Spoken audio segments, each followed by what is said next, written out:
Pancasila. Belajar, bergerak, berbagi untuk negeri, kita menjalin kolaborasi. Belajar, bergerak, berbagi untuk negeri, demi bakti pada Ibu Pertiwi.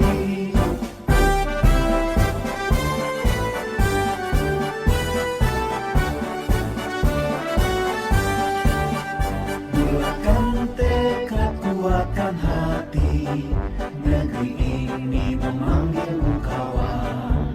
Belajar, bergerak, berbagi untuk negeri, guru penggerak majukan pendidikan. Guru penggerak menghamba pada murid, kreatif rancang pembelajaran.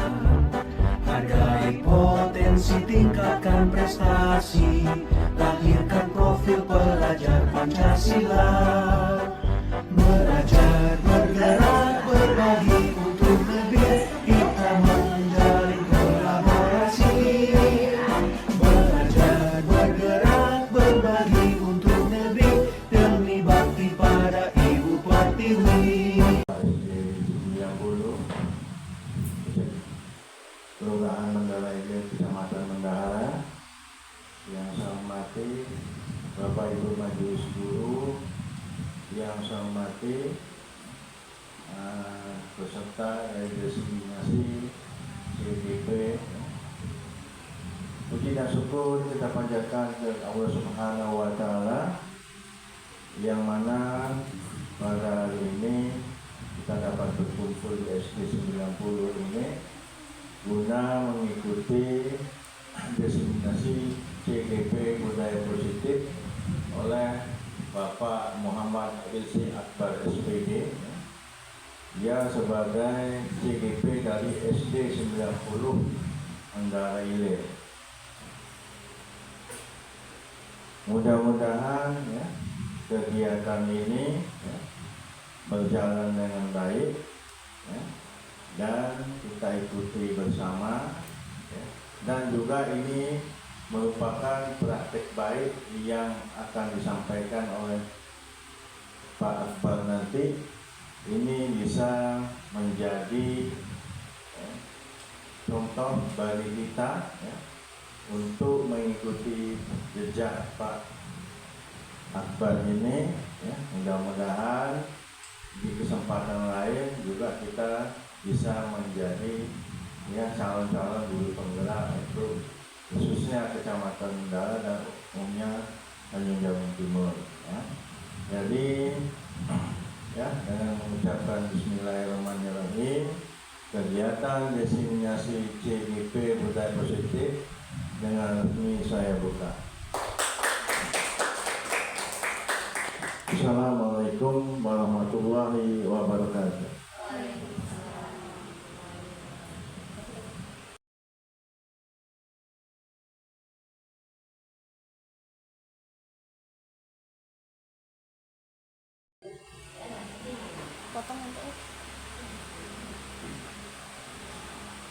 Assalamualaikum warahmatullahi wabarakatuh. Alhamdulillahirabbil alamin, wassalatu wassalamu ala asyrafil anbiya'i wal mursalin wa ala alihi wa sahbihi ajmain, amma ba'd. Yang saya hormati Bapak Korwil Kecamatan Mendahara, yang saya hormati Ibu Kepala Sekolah SD Negeri 90 Mendahara Ilir, dan yang saya banggakan Bapak Ibu guru hebat yang berkesempatan hadir untuk mengikuti kegiatan desiminasi calon guru penggerak dengan tema budaya positif yang telah sudi untuk mengikuti kegiatan pada hari ini. Selawat mengiringkan salam tak jemu-jemunya kita haturkan kepada baginda Rasulullah SAW dengan ucapan Allahumma shalli ala sayyidina Muhammad wa ala ali sayyidina Muhammad. Baik Bapak Ibu, pada kesempatan kali ini di sini saya ingin membagikan ataupun sharing-sharing lah tentang apa yang telah kami dapatkan dan apa yang telah kami pelajari selama saya mengikuti pendidikan guru penggerak pada angkatan ke-10 ini. Kebetulan saya diberi amanah ataupun diberi tugas untuk melakukan pengimbasan terhadap apa itu disiplin positif dan budaya positif di sekolah. Nah, Bapak Ibu, di sini ada beberapa materi yang ingin saya sampaikan. Anggaplah ini praktik baik saya, Bapak Ibu, aksi nyata saya sebagai calon guru penggerak dari SD Negeri 90 Bendahara Ilir. Nah, Bapak Ibu, adapun beberapa materi yang ingin saya sampaikan di sini ialah tentang perubahan paradigma belajar. Kemudian ada lagi tentang disiplin positif, kemudian nilai-nilai kebajikan universal, selanjutnya 3 motivasi perilaku manusia, kemudian teori hukuman, konsekuensi, dan restitusi, selanjutnya kebutuhan dasar manusia, dan ada lagi keyakinan kelas, 5 posisi kontrol guru, dan segitiga restitusi.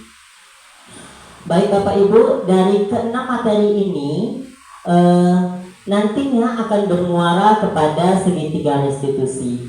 Dengan harapan besar setelah saya mengimbaskan ataupun menyampaikan diseminasi saya ini tentang budaya positif, budaya positif ataupun nilai-nilai kebajikan yang ada di sekolah kita yang telah lama terpendam di dalam diri anak didik kita, peserta didik kita, dapat muncul kembali dengan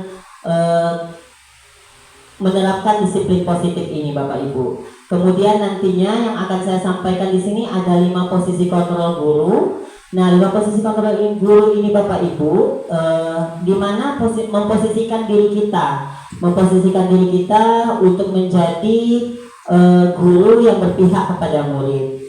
Selanjutnya nanti bermuara kepada segitiga restitusi, yang mana segitiga restitusi ini, Bapak Ibu, nantinya akan membawa kita ataupun mengajarkan kita tentang bagaimana kita berperilaku kepada peserta didik kita untuk mencarikan solusi-solusi terbaik atas permasalahan-permasalahannya. Dengan apa? Dengan cara menumbuhkan nilai-nilai kebajikan ataupun dengan memikirkan ataupun memusatkan kebutuhan dasar manusia terhadap peserta didik kita. Baik Bapak Ibu, selanjutnya. Nah, materi pertama yaitu perubahan paradigma belajar. Pembelajaran dengan paradigma baru merupakan pembelajaran yang dirancang berdasarkan prinsip pembelajaran berdiferensiasi, sehingga para peserta didik belajar sesuai dengan kebutuhannya berdasarkan tahap perkembangan sesuai teori psikologi modern untuk mewujudkan profil pelajar Pancasila. Nah Bapak Ibu, perubahan paradigma baru ini ya mungkin Bapak Ibu seringkali mendengar pembelajaran berdiferensiasi. Nah menurut Bapak Ibu, apa itu pembelajaran berdiferensiasi Bapak Ibu? Ada yang bisa?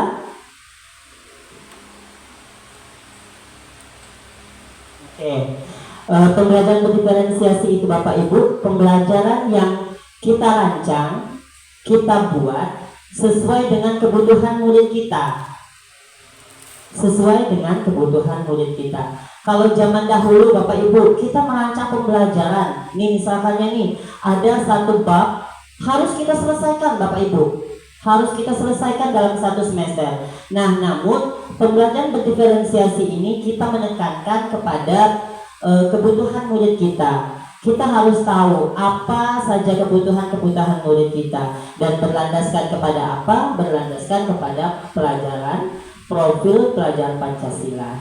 Nah, sebagaimana sama-sama kita ketahui Bapak Ibu, profil pelajaran Pancasila ini ada memiliki 6 dimensi. Kemudian 6 dimensi inilah Bapak Ibu memiliki, di setiap dimensi ini memiliki nilai-nilai kebajikan yang harus kita tanamkan kepada peserta didik kita. Yang mana dimensi yang pertama itu ialah beriman, bertakwa kepada Tuhan Yang Maha Esa dan berakhlak mulia. Kemudian saya kira Bapak Ibu untuk penanaman nilai-nilai kebajikan ini mungkin sudah kita tanamkan di sekolah kita, baik banyak sedikitnya sudah kita tanamkan melalui kebiasaan-kebiasaan yang telah kita lakukan di sekolah kita. Selanjutnya itu ada berkebinekaan global, bergotong royong, kreatif, bernalar kritis, dan mandiri. Selanjutnya Bapak Ibu, disiplin positif. Nah, disiplin positif ini dalam budaya kita, maka disiplin dimaknai menjadi suatu yang dilakukan seseorang pada orang lain untuk mendapatkan kepatuhan. Nah, nama saja disiplin. Disiplin ini harus tumbuh dari diri sendiri, Bapak Ibu. Mungkin Bapak Ibu tahulah, disiplin ini ada dua dorongan. Dorongan yang pertama itu dari diri sendiri, kemudian ada lagi dorongan dari luar. Nah, untuk menerapkan disiplin positif ini Bapak Ibu, kita itu harus menanamkannya kepada peserta didik kita melalui apa Bapak Ibu? Melalui nilai-nilai kebajikan yang ada pada profil pelajar Pancasila tadi. Nah, di mana ada kemerdekaan, disitulah harus ada disiplin yang kuat. Sesungguh pun disiplin itu bersifat self-disiplin, yaitu kita sendiri yang mewajibkan kita dengan sekeras-kerasnya. Tetapi itu sama saja, sebab kalau kita tidak cakap melakukan self-disiplin, wajiblah penguasaan lain mendisiplinkan diri kita. Dan peraturan demikian itulah ada di dalam suasana yang merdeka. Itu menurut Ki Hajar Dewantara tentang disiplin positif. Kira-kira Bapak Ibu, disiplin positif ini sudah tertanam tidak di dalam sekolah kita, di lingkup sekolah kita? Sudah Bapak Ibu? Sudah. Ya benar, disiplin positif ini sudah sedikit banyak sudah kita tanamkan di dalam diri murid kita, tetapi belum optimal ya Bapak Ibu ya. Nah, untuk menanamkan disiplin positif tadi Bapak Ibu, kita harus menanamkan nilai-nilai kebajikan universal. Nah, nilai-nilai kebajikan universal ini apa Bapak Ibu? Nilai-nilai yang harus ditanamkan kepada murid kita melalui pelajar Pancasila, profil pelajar Pancasila yang 6 dimensi tadi Bapak Ibu. Yang mana ada beriman, kemudian berkebinekaan global, bergotong royong, kreatif, bernalar kritis, dan mandiri. Nah, nilai-nilai kebajikan universal inilah yang harus kita tanamkan kepada peserta didik kita. Contohnya, nilai-nilai kebijakan apa Bapak Ibu? Seperti dari bergotong royong. Apa Bapak Ibu? Nilai-nilai kebajikan yang sudah kita tanamkan di sekolah kita dari dimensi gotong royong apa Bapak Ibu? Iya, membersihkan kelas. Membersihkan kelas salah satu nilai kebajikan yang ada di sekolah kita. Kemudian apa lagi Bapak Ibu? Saling menghargai. Kemudian ada lagi mandiri. Mandiri itu seperti peserta didik melakukan sesuatu berdasarkan kemauannya sendiri tanpa ada paksaan ataupun iming-iming yang kita berikan kepada peserta didik kita. Selanjutnya ada lagi motivasi perilaku manusia. Nah Bapak Ibu, menurut yang telah kami pelajari selama mengikuti pendidikan guru penggerak ini, ada 3 perilaku manusia, motivasi perilaku manusia. Nah, dari ketiga ini Bapak Ibu, coba Bapak Ibu amati, kemudian dari 3 perilaku motivasi perilaku manusia ini, yang mana yang sudah kita laksanakan di sekolah dan murid kita lakukan Bapak Ibu. Nah, yang pertama itu ada untuk menghindari ketidaknyamanan atau hukuman. Terus ada lagi untuk mendapatkan imbalan atau penghargaan orang lain. Terus untuk menjadi orang yang mereka inginkan, menghargai diri sendiri dengan nilai yang mereka percayai. Yang mana Bapak Ibu?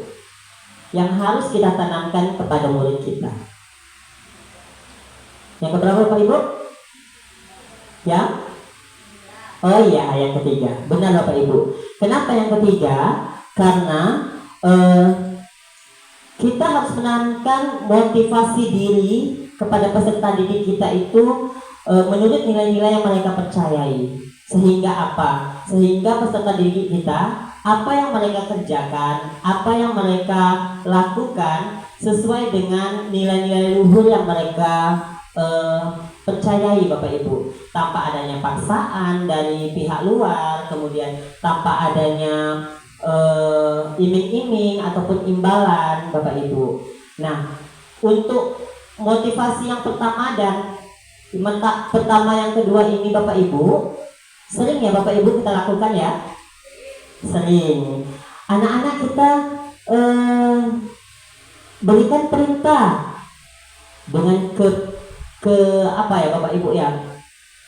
Dengan keterpaksaan anak-anak melakukan perintah yang kita berikan. Karena apa? Karena mereka takut dihukum, makanya mereka lakukan. Nah, ini motivasi perilaku manusia ini harus kita hilangkan Bapak Ibu kepada peserta didik kita. Yang harus kita tanamkan tadi yang ketiga.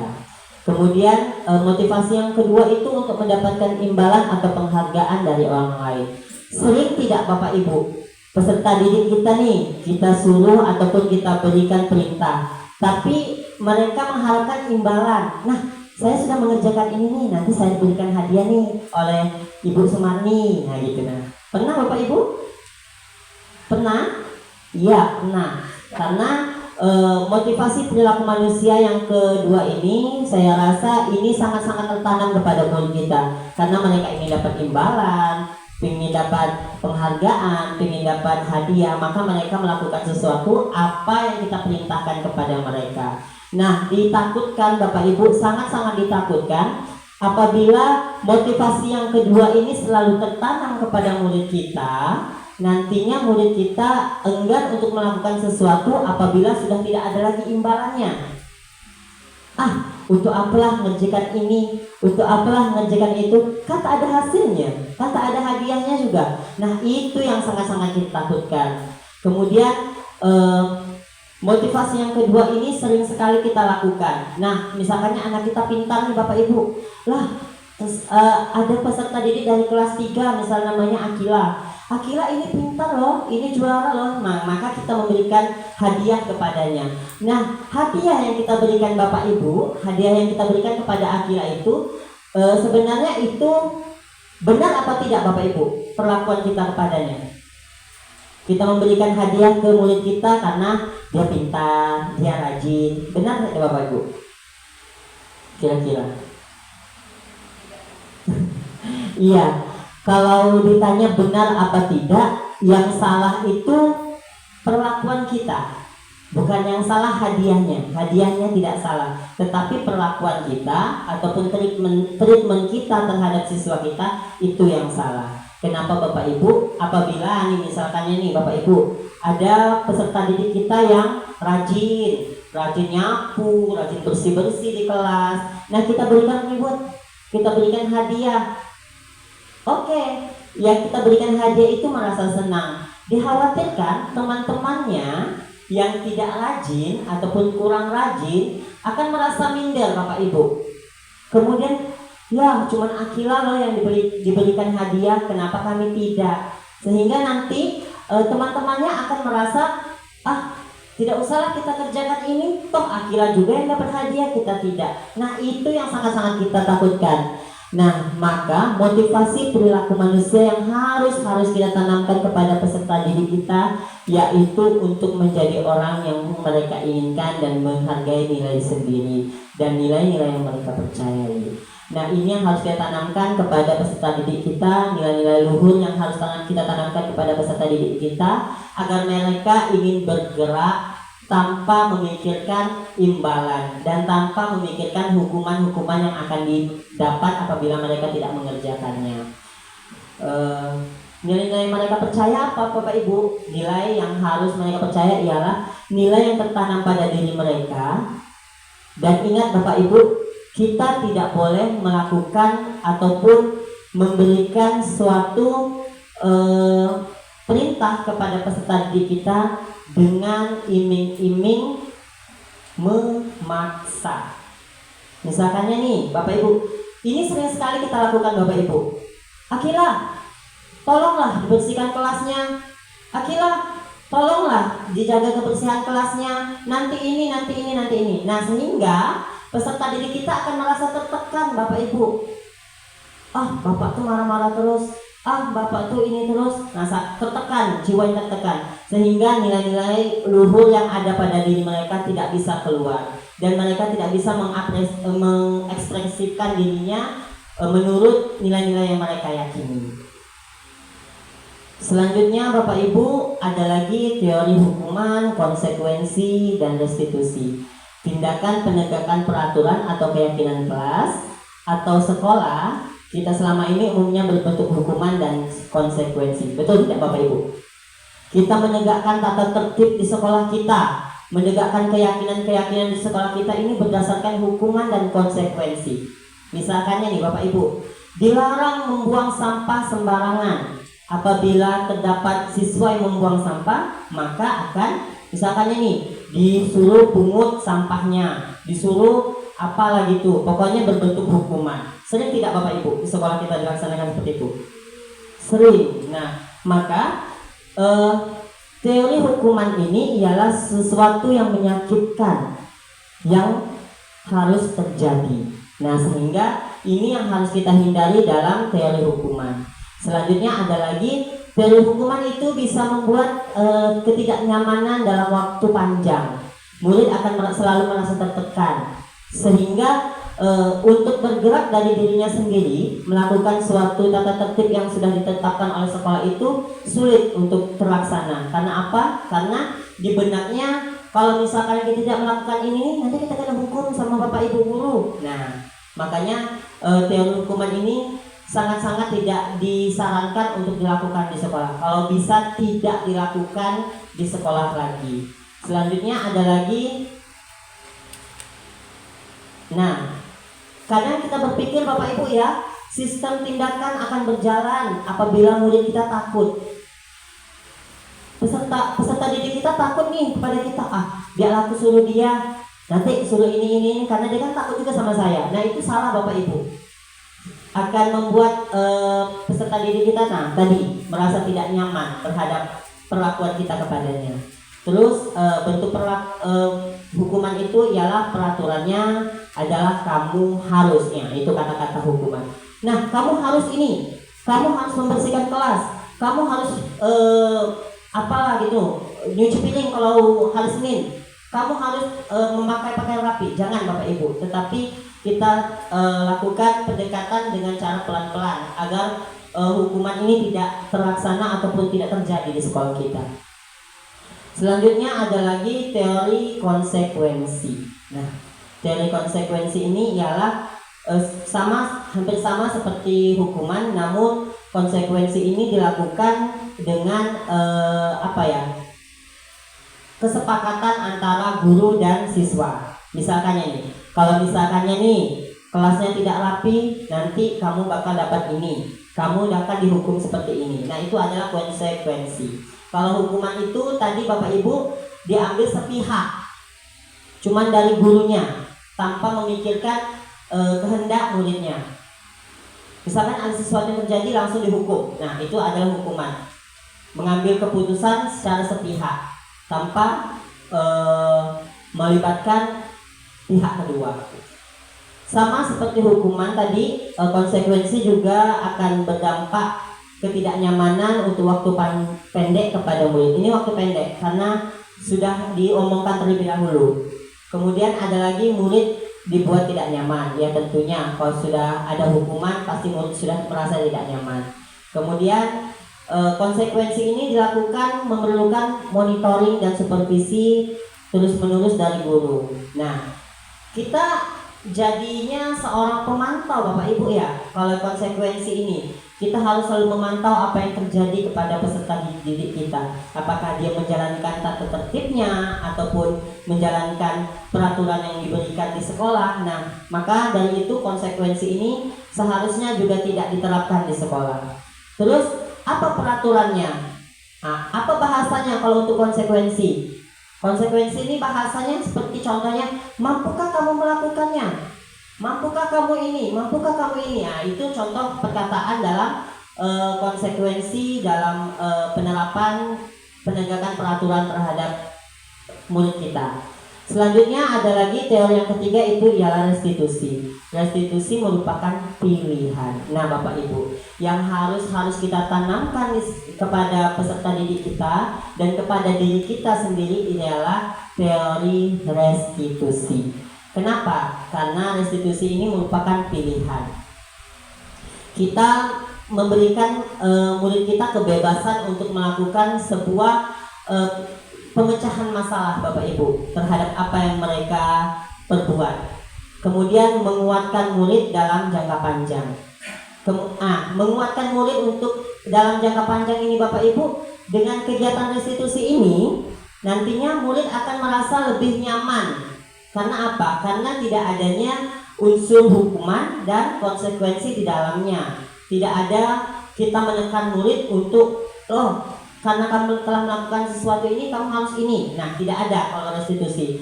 Sama-sama kita mencari solusi terhadap permasalahan yang telah dihadapi oleh murid kita.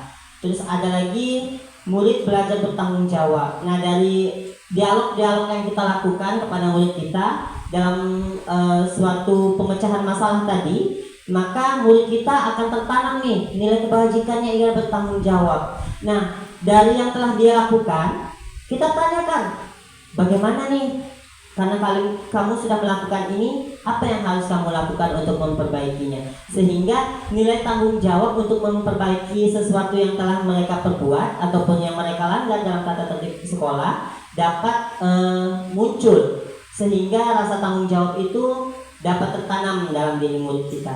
Terus kata-kata yang bisa kita lakukan ataupun kata-kata yang bisa kita gunakan untuk kegiatan restitusi ini dengan kata apa yang kamu yakini. Kita tanyakan dulu, Bapak Ibu, apa yang mereka yakini, kenapa mereka bisa melakukan kesalahan itu. Pasti ada alasannya. Nah, itu Bapak Ibu kegiatan restitusi ini. Kemudian sehingga masalah yang terjadi pada murid kita itu dapat terselesaikan dengan kedua belah pihak tidak ada yang merasa dirugikan. Dan kedua belah pihak itu akan merasa sama-sama nyaman, tidak ada tekanan terhadap dirinya masing-masing.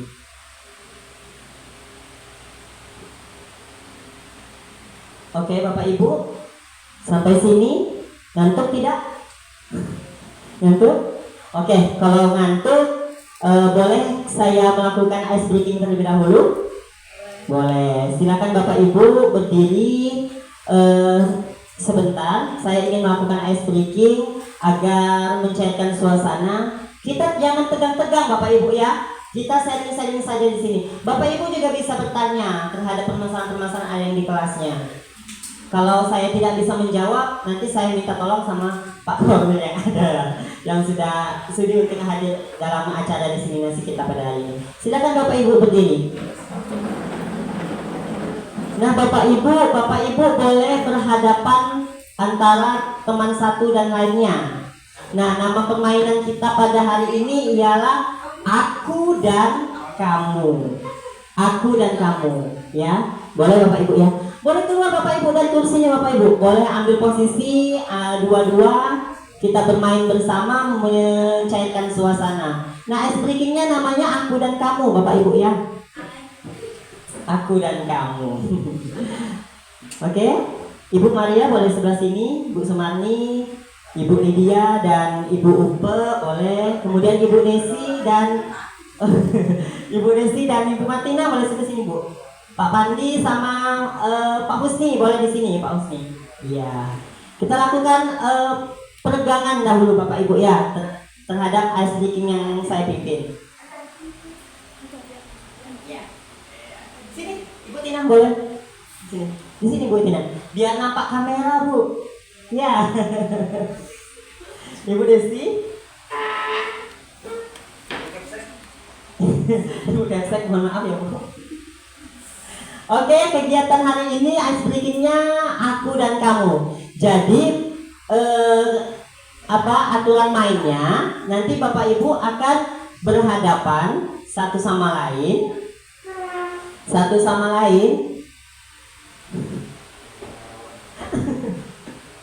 Oke, Bapak Ibu. Nanti Bapak Ibu akan berhadapan satu sama lain dengan mengangkat satu jari. Jari telunjuknya diangkat, kemudian yang satunya lagi akan mengepal. Yang sebelah kiri membuka tangannya. Ya.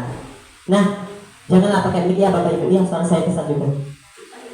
Nah, jadi Bapak Ibu, nanti Bapak Ibu akan berhadapan nih.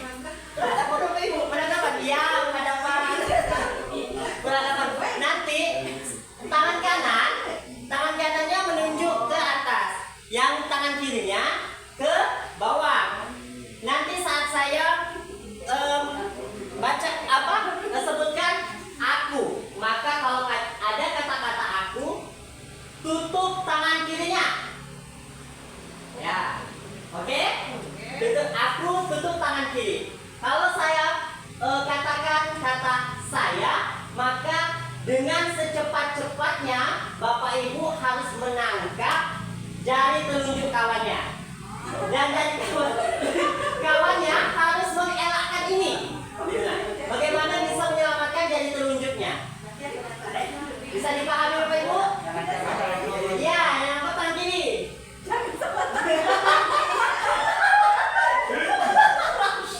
Nah, sebelum saya katakan aku dan kamu, Bapak Ibu gulung-gulung dulu. Gulung-gulung. Kamu tangkap tangan kawannya. Gulung. Stop kamu. Gitu nah, langsung ya. Gulung. Stop kamu. Langsung ya. Ya bisa ya Bapak Ibu ya. Siap. Bisa dimulai? Oke Bapak Ibu, konsentrasi. Mulai ya. Ini kamu, ini saya. Kamu, saya. Saya. Ini kamu. Kamu, gitu nah. Saya tutup ininya. Ya, saya ini, kamu tangkap ya. Oke? Udah? Siap Bapak Ibu ya? Kita mulai. Kamu dan saya. Gulung. Konsentrasi. Stop. Saya. Ayo konsentrasi Bapak Ibu. Saya kepal. Kamu tangkap. Nah, kamunya tangkap, sayanya kepal. Bisa Bapak Ibu ya? Oke. Konsentrasi Bapak Ibu. Oke, mainkan otak kirinya Bapak Ibu.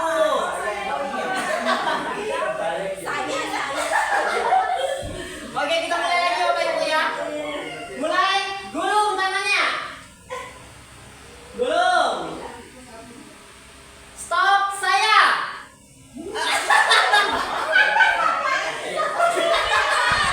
Oke, sekali lagi. Ya.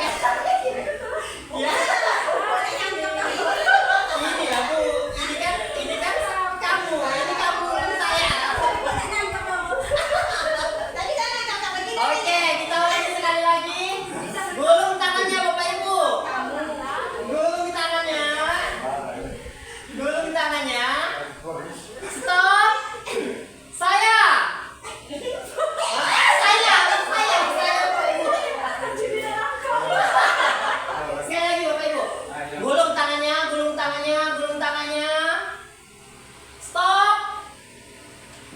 Kamu.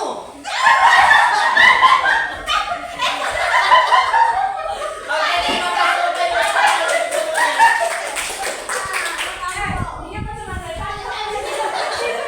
Alhamdulillah Bapak Ibu ya, suasana kita mulai mencair, kemudian keringat pun bercucuran karena panasnya pada hari ini. Namun panas hari ini tidak meluluhkan semangat kita belajar tentang diseminasi positif yang harus kita tanamkan dan kita akarkan di sekolah kita.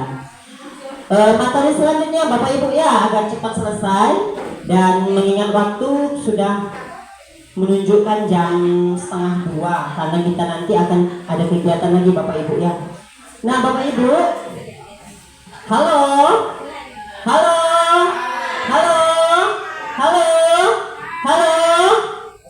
Oke, Bapak Ibu. Kita lanjutkan lagi. Materi selanjutnya itu ialah kebutuhan dasar manusia. Nah, kebutuhan dasar manusia ini ialah seluruh tindakan manusia memiliki tujuan tertentu. Semua yang kita lakukan adalah usaha terbaik kita untuk mendapatkan apa yang kita inginkan. Ketika kita mendapatkan apa yang kita inginkan, sebetulnya saat itu kita sedang memenuhi satu atau lebih dari salah satu kebutuhan dasar manusia. Nah, ada 5 kebutuhan dasar manusia, Bapak Ibu, di sini. Yaitu yang pertama ialah bertahan hidup, yang kedua adalah kebebasan, yang ketiga ialah kasih sayang dan rasa ingin diterima, yang keempat ini ialah kesenangan, dan yang kelima adalah penguasaan. Nah, Bapak Ibu, 5 dasar kebutuhan manusia ini harus kita penuhi terhadap peserta didik kita agar mereka merasa bahwa mereka itu bagian dari keluarga ataupun bagian dari kelas yang kita pimpin, Bapak Ibu, sehingga apa yang kita yakini dan apa yang kita buat bersama-sama dapat terrealisasi dengan baik. Nah, Bapak Ibu, selanjutnya ada lagi 5 posisi kontrol guru. Nah, saya rasa Bapak Ibu, ini adalah materi yang paling menarik saat saya pelajari di pendidikan guru penggerak, Bapak Ibu. 5 posisi kontrol guru. Nah, dari materi inilah Bapak Ibu saya membuka pikiran saya merubah mindset saya untuk menjadi guru yang lebih bermanfaat, guru yang lebih berpihak kepada murid tanpa adanya paksaan dan dapat menanamkan nilai-nilai kebajikan terhadap murid. Yang pertama itu ialah posisi kontrol guru itu memposisikan diri kita sebagai penghukum. Kedua ialah memposisikan diri kita sebagai pembuat rasa bersalah. Kemudian ada lagi memposisikan diri kita sebagai teman terhadap murid kita.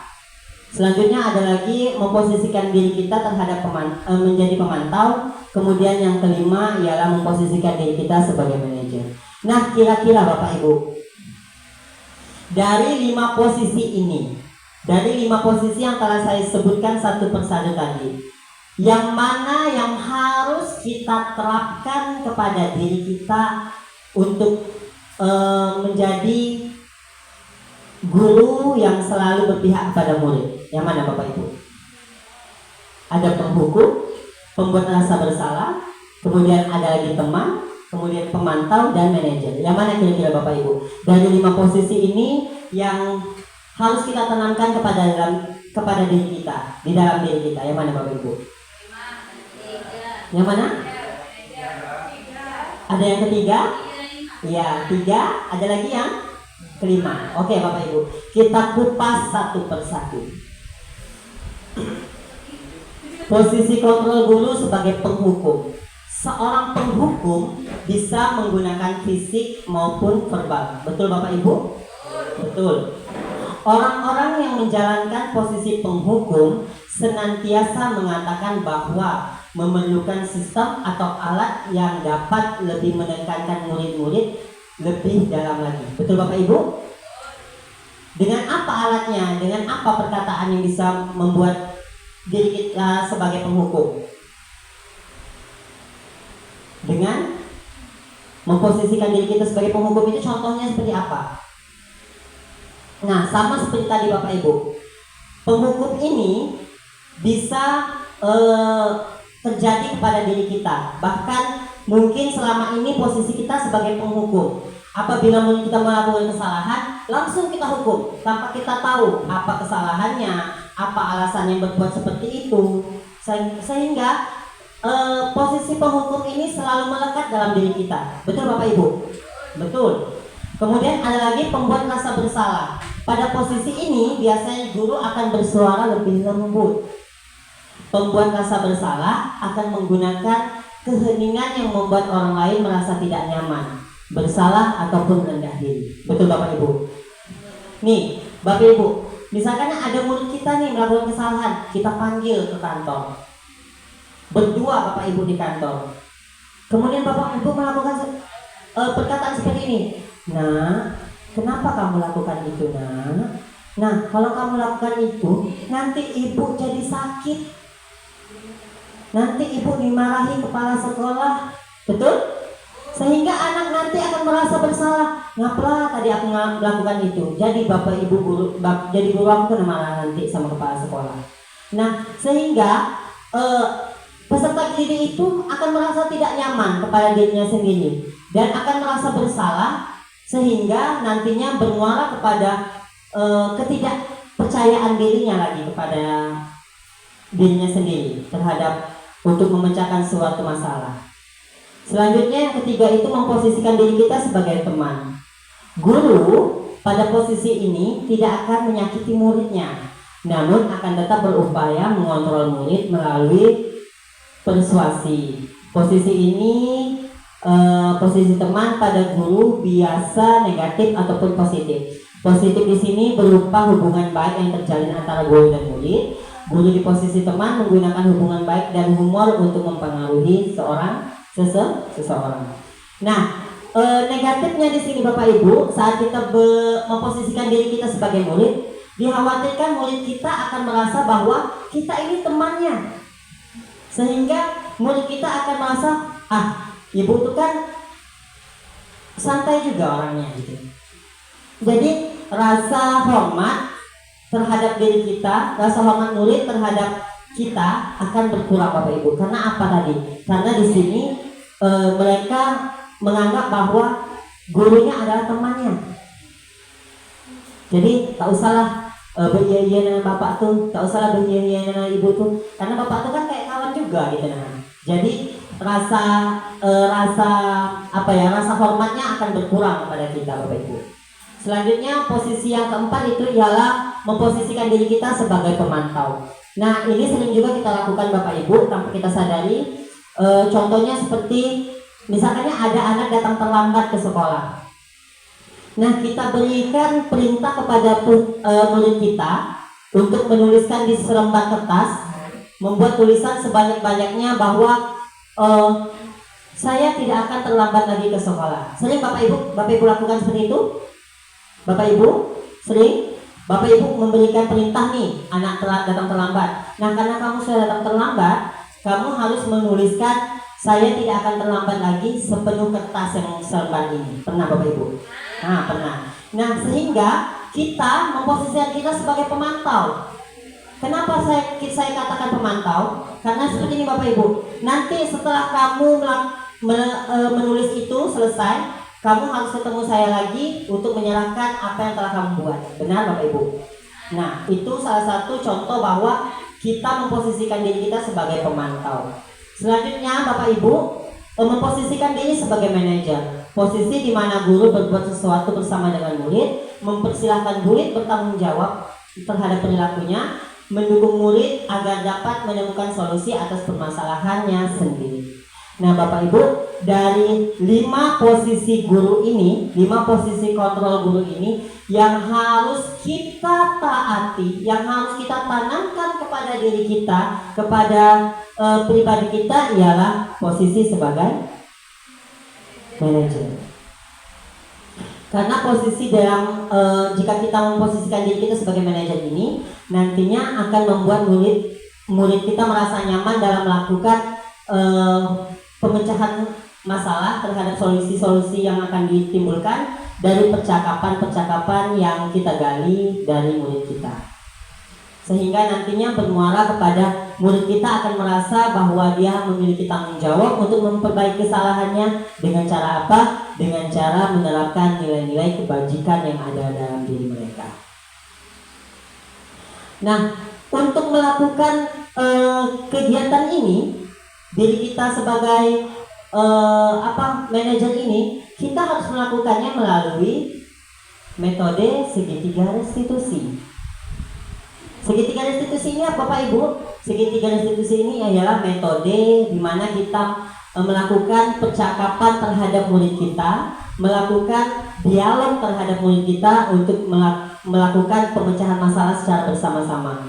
Dengan cara apa? Ada langkah-langkahnya Bapak Ibu. Yang pertama itu ialah menstabilkan identitas. Menstabilkan identitas di sini Bapak Ibu, misalkannya murid kita melakukan kesalahan nih Bapak Ibu. Misalkannya dia makan di dalam kelas saat belajar. Nah, kita panggil Bapak Ibu, kita panggil ke kantor, lalu kita tanyakan, tahu enggak? Tahu kenapa kamu dipanggil ke kantor ini, nak? Pasti jawab anak murid kita, tahu Pak. Kenapa? Nah, biarkan murid kita menjelaskan apa yang telah dia lakukan di dalam kelas tadi, apa yang mereka perbuat di dalam kelas tadi, sehingga mereka berada di dalam suatu masalah. Kemudian kita bisa melakukan penguatan terhadap murid kita saat melakukan langkah menstabilkan identitas ini dengan upaya kita melakukan pembicaraan, menyematkan kata-kata setiap orang itu pasti pernah membuat kesalahan, atau setiap orang itu tidak ada yang sempurna. Nah, kita harus menguatkan dirinya terlebih dahulu agar mereka lebih tenang dulu, baru kita ajak dan kita gali kembali apa yang membuat mereka melakukan kesalahan yang tadi Bapak Ibu, seperti makan di dalam kelas saat jam belajar tadi Bapak Ibu. Kemudian langkah keduanya ialah memvalidasi tindakan yang salah. Nah, setelah kita mendapatkan informasi dari murid kita, mendapatkan cerita dari murid kita apa yang sudah terjadi di dalam kelas tadi, nah kita lakukan validasi tindakan. Kita tanyakan bahwa apa yang dia ceritakan tadi kira-kira perbuatannya benar atau salah. Nah, kalau dia mengatakan salah, maka kita harus tanyakan lagi Bapak Ibu, kira-kira kalau salah, apa yang harus diperbaiki dan apa yang harus kamu lakukan, tanpa menghakimi ataupun membuat dia merasa tertekan Bapak Ibu ya. Catatannya itu sangat ditekankan. Murid diharapkan senyaman mungkin saat melakukan segitiga restitusi ini Bapak Ibu. Kemudian dalam kegiatan validasi tindakan yang salah ini Bapak Ibu bisa menanyakan alasannya kenapa dia melakukan seperti itu. Kemudian nanti Bapak Ibu bisa memberikan sedikit-sedikit solusi terhadap permasalahan yang telah diceritakannya. Kemudian dari alasan-alasannya tadi. Selanjutnya langkah ketiga ialah menanyakan keyakinan. Nah, tentunya Bapak Ibu sudah menyusun kesepakatan kelas di kelasnya. Ya Bapak Ibu, kesepakatan atau peraturan kelas Bapak Ibu. Yang benar itu kesepakatan atau keyakinan kelas?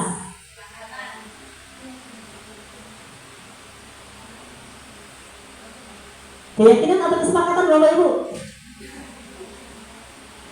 Apa bedanya Bapak Ibu? Kesepakatan itu bisa berasal dari gurunya Bapak Ibu. Guru yang membuat kesepakatan di dalam kelas itu. Kemudian murid menjalankan apa yang kita buat kesepakatan itu. Namun kalau keyakinan kelas, kita harus menyusun keyakinan kelas itu dengan murid kita, melibatkan murid kita. Kita harus menggali dulu Bapak Ibu, berefleksi dulu terhadap keyakinan kelas terdahulu yang sudah kita buat, apa yang belum tercapai dan apa yang harus diperbaiki dalam keyakinan terdahulu. Kemudian kita melibatkan murid kita memberikan kebebasan terhadap murid kita untuk menuliskan satu keyakinan yang mereka yakini di dalam kelasnya. Dengan apa Bapak Ibu? Dengan kata-kata positif. Misalkan nih Bapak Ibu, dulunya kita membuat kesepakatan kelas ini dengan kata tidak boleh membuang sampah sembarangan. Tidak boleh membuang sampah sembarangan. Kalau di keyakinan kelas Bapak Ibu, kita harus merubah kata itu menjadi kata positif. Dengan kata apa Bapak Ibu? Selalu menjaga kebersihan kelas. Sehingga tidak ada kata-kata penekanan, menekan murid. Kata-kata tidak boleh. Nah, kata-kata tidak boleh itu sudah menekan murid kita Bapak Ibu. Jadi kita harus merubah kata-kata tidak boleh itu menjadi kalimat yang lebih positif, agar dapat diyakini bersama-sama dan dijalani bersama-sama untuk menciptakan suasana kelas yang nyaman, Bapak Ibu ya. Kemudian tadi menstabilkan identitas. Tadi yang saya katakan itu merubah paradigma ataupun merubah pola pikir anak dari manusia yang gagal menjadi manusia yang sukses. Kenapa tadi? Biarkan mereka berbicara dahulu, jangan dipotong. Biarkan dia mengeluarkan unek-uneknya. Nanti kita akan gali apa yang telah dan mereflektif apa yang telah diperbuatnya. Dengan kalimat-kalimat apa? Nah, yang saya katakan tadi ialah berbuat salah itu tidak apa-apa, kemudian tidak ada manusia yang sempurna, kemudian saya juga pernah melakukan kesalahan seperti itu kok. Nah, terus ada lagi, kita bisa menyelesaikan ini. Bapak Ibu tidak tertarik mencari siapa yang salah, tapi Bapak Ibu mencari solusi dari permasalahan ini. Nah, itu yang bisa kita katakan kepada murid kita saat melakukan langkah menstabilkan identitas. Selanjutnya ada lagi validasi tindakan yang salah. Nah, yang tadi saya katakan Bapak Ibu, setelah murid kita menceritakan apa yang terjadi, melakukan stabilisasi dalam dirinya, kita lakukan validasi tindakan salah.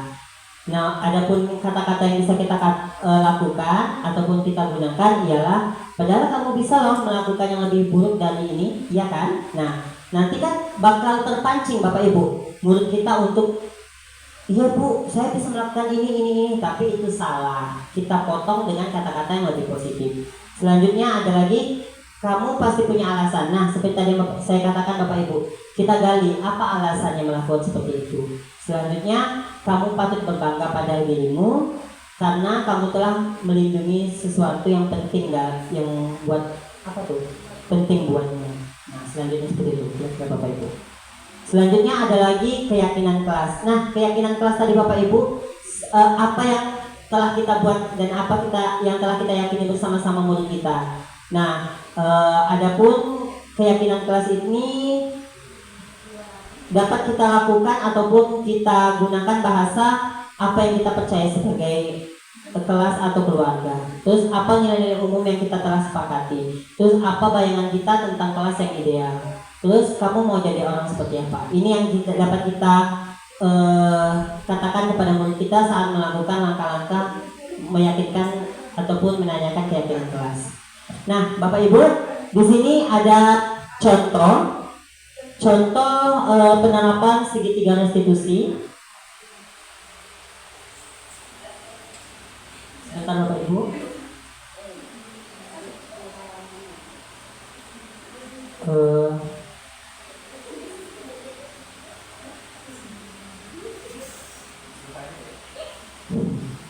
Sebentar Bapak Ibu.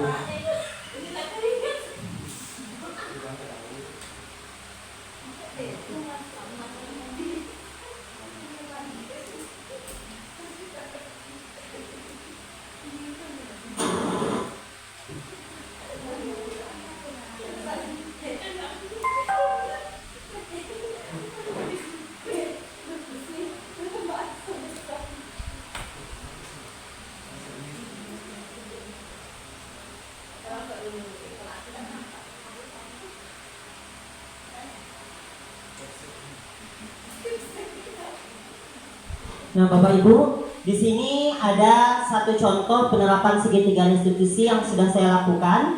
Ini sebagai bahan pertimbangan ataupun bahan contoh untuk Bapak Ibu melakukan segitiga restitusi selanjutnya dan penerapan segitiga restitusi terhadap murid-murid yang melakukan kesalahan ataupun pelanggaran di kelas maupun di sekolah.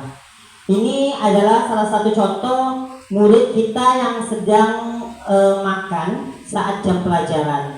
Nah, contoh penerapan segitiga restitusinya kira-kira seperti ini Bapak Ibu. Ini salah satu contohnya. Mari sama-sama kita saksikan. Jelas sudah dijelaskan. Jelas sudah dijajar. Nah, kira ya. Kira-kira dia tahu tidak kenapa dia dipanggil keluar dulu.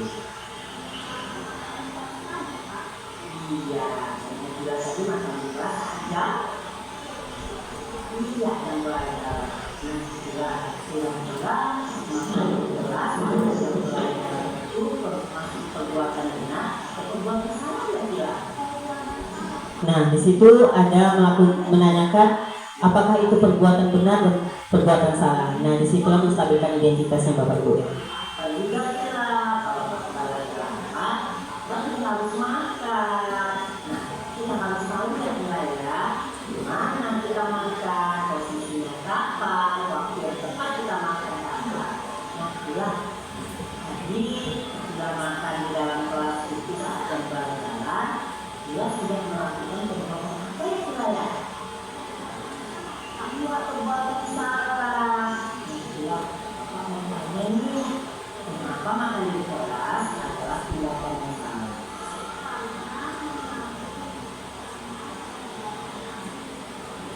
Iya, karena pelajaran kan tidak fokus. Ya, pokoknya bisa ya tadi makan di dalam kelas ada pelajaran. Mungkin salah aja. Kok bisa tadi nggak lupa sama apa? Emang gimana dia tidak berapa nak? Masih belum malam. Wah, iya. Jadi, besok tidak boleh lagi ya makan dalam kelas atau pelajaran. Jadi, kita harus melakukan apa ya agar kita tidak makan lagi saat jam pelajaran.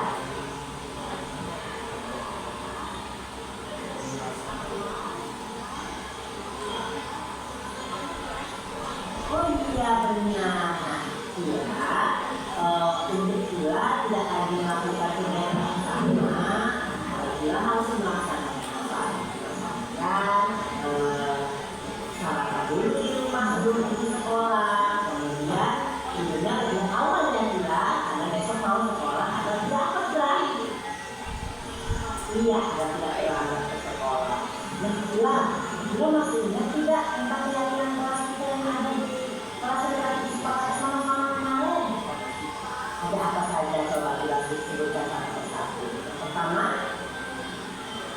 kita tidak boleh datang terlambat. Yang kedua, tidak boleh makan di dalam kelas. Kemudian yang ketiga, tidak selalu menjaga kebersihan kelas. Yang terakhir ialah tidak boleh duduk di dalam kelas. Nah, tapi saat dia makan di dalam kelas itu sudah sesuai tidak sama kesepakatan kelas kita. Tidak. Nah, kita telah melanggar kesepakatan kelas. Ini apa tadi? Tidak boleh makan di dalam kelas saat jam pelajaran. Ya, di sini jelas dari silakan. Oke Bapak Ibu. Nah, kira-kira contoh tadi penerapan restitusi yang setelah kita nonton videonya bersama-sama, itulah contoh dari penerapan restitusi, segitiga restitusi terhadap murid yang telah melakukan kesalahan ataupun pelanggaran terhadap keyakinan-keyakinan kelas yang telah dibuat bersama-sama. Nah, Bapak Ibu, semoga dengan adanya diseminasi budaya positif ini dapat mengakarkan lagi disiplin-disiplin positif terhadap sekolah kita dan menjadikan sekolah kita menjadi sekolah impian yang selalu berpihak kepada murid dan berinovatif. Kemudian selalu kita jaga kolaborasi positif kepada majelis guru kita, Bapak Ibu ya. Nah, saya sangat mengucapkan terima kasih atas partisipasinya pada hari ini, dan saya sangat-sangat mengapresiasi yang setinggi-tingginya dari Bapak Ibu yang telah berpartisipasi dalam mensukseskan kegiatan diseminasi positif saya ini sebagai salah satu tugas ataupun salah satu kewajiban yang harus saya penuhi dalam kegiatan pendidikan guru penggerak angkatan 10 ini. Semoga nantinya banyak lagi aksi-aksi nyata yang lebih hebat, kemudian yang banyak lagi praktik-praktik baik yang hebat dari Bapak Ibu guru semua yang dapat kita sharing-sharing dan bagi-bagikan di kesempatan yang akan datang. Nah, terima kasih atas waktunya Bapak Ibu. Saya akhiri. Wassalamualaikum warahmatullahi wabarakatuh.